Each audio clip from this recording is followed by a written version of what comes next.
तामुलपुर जिल्लानि खावली आरो नाग्रिजुलि लामानि बाल्थि दैमानि सेराव गोबां रोखोमनि बिफां फुलि आरो थालिर बिफां गायनाय हाबाफारि लादों। दैमा सेरनि ओरैनो गोग्लैनानै थानाय बे हायाव 2000 सो थालिर बिफांनि फुलि आरो बायदि रोखोमनि दंफांफोरखौ गायनाय जादों। गुबैयै हाग्रानि मैदेरनि जानायनि आदारनि थाखाय बेफोर फुलिफोरखौ गायनाय जादों। फुं समनिफ्रायनो कुमारिकाटा हाग्रा बिफान, साखाथि गामिनि रायजोफोर आरो नाग्रिजुलि मण्डल कमिटि बिजेपिनि मददजों बिफां फुलि लाबोनानै लांदां जायगायाव गायनाय जायो।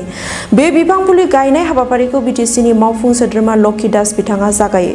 गुबैयै हाग्रानि मैदेरफोरा सुबुं माहारिफोरनि सायाव उदखार खालामनायनिफ्राय रैखाथि मोननाय आरो जिब जुनारफोरनो जाग्रा आदार जगायनो थाखाय बाल्थि दैमानि रुगुङाव बेफोर बिफां फुलिफोरखौ गायनाय जायो।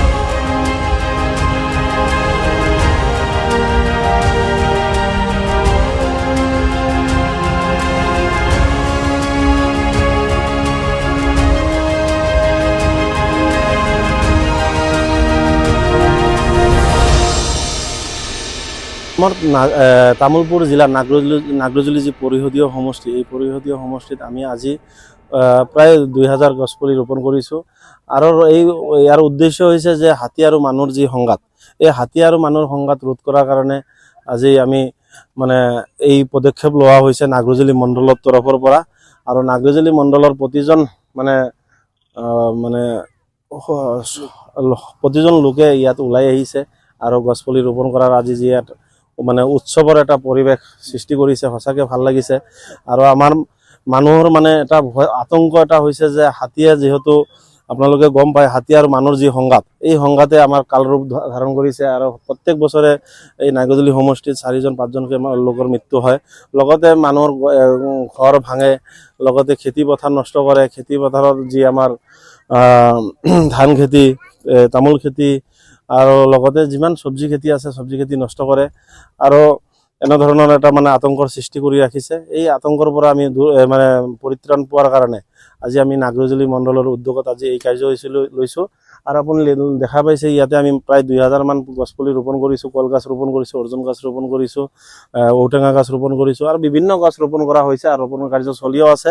তো এনেকুৱা ধৰণৰ কাৰ্যসূচী আমি নাগ্ৰিজুলি মণ্ডলে আগন্তুক দিনত লৈ থাকিব। প্ৰত্যেকটা আমাৰ নাগ্ৰিজুলি অঞ্চলৰ নদী পাৰীয়া যি অঞ্চলত সংৰক্ষণ কৰি আমি এনেকুৱা ধৰণৰ মানে কাৰ্যসূচী মানে আগন্তুক দিনতো লৈ থাকিম। বাল্টি নদীৰ পাৰত যিটো বৃক্ষৰোপণ কাৰ্যসূচী হাতত লৈছে নাগ্ৰিজুলি মণ্ডল সমিতিৰ তৰফৰ পৰা আমাৰ বিশেষকৈ আমাৰ EM মহোদয়ৰ সহযোগত আজি এই কাৰ্যসূচী লৈছোঁ।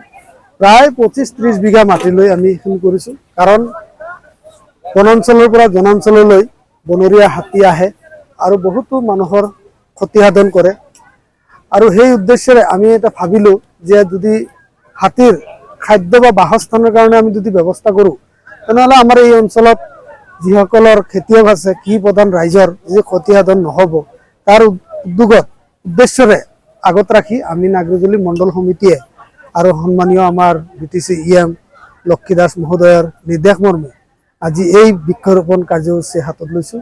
প্ৰায় ইয়াতে 50 বিঘা মাটি হ'ব আমাৰ এই অঞ্চলত আৰু প্ৰায় বৃক্ষ আমি ৰোপণ প্ৰায় ইয়াতে কলপুলি, ঔটেঙা আৰু আমাৰ কলগছ এনেধৰণৰ অৰ্জুন গছ।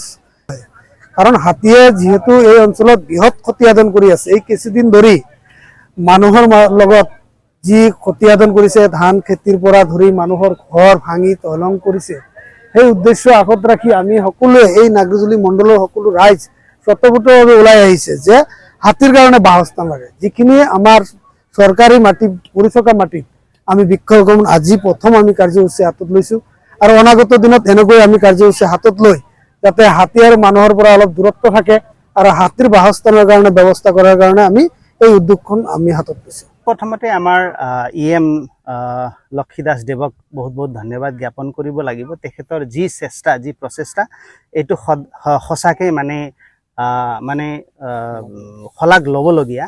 তো বিশেষ কথা হ'ল আমি দ্য গ্ৰীণ লুপ NGOৰ ফালৰ পৰা 2024 চনৰ পৰাই আমি এক পেड़ হাথী কে নাম এই অনুষ্ঠান আমি চলাই আছোঁ আৰু বহু গছপুলি ৰোপণ কৰিছোঁ। কিন্তু আজি ইয়াত দেখিছোঁ মণ্ডল বিজেপিৰ ফালৰ পৰা যি পদক্ষেপ লৈছে সঁচাকৈ শলাগ ল'বলগীয়া।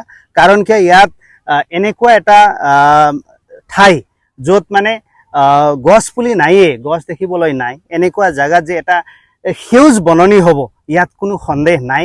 আৰু লগতে এই যে কল পুলি, বহু ধৰণৰ কঁঠাল, এনেকুৱা ধৰণৰ হাতীয়ে খোৱা কিছুমান গছ ৰোপণ কৰিছে, ই অহা দিনত যে ইয়াত আহি কিনে হাতীৰ যে এটা খাদ্য হ'ব, ইয়াত কোনো সন্দেহ নাই।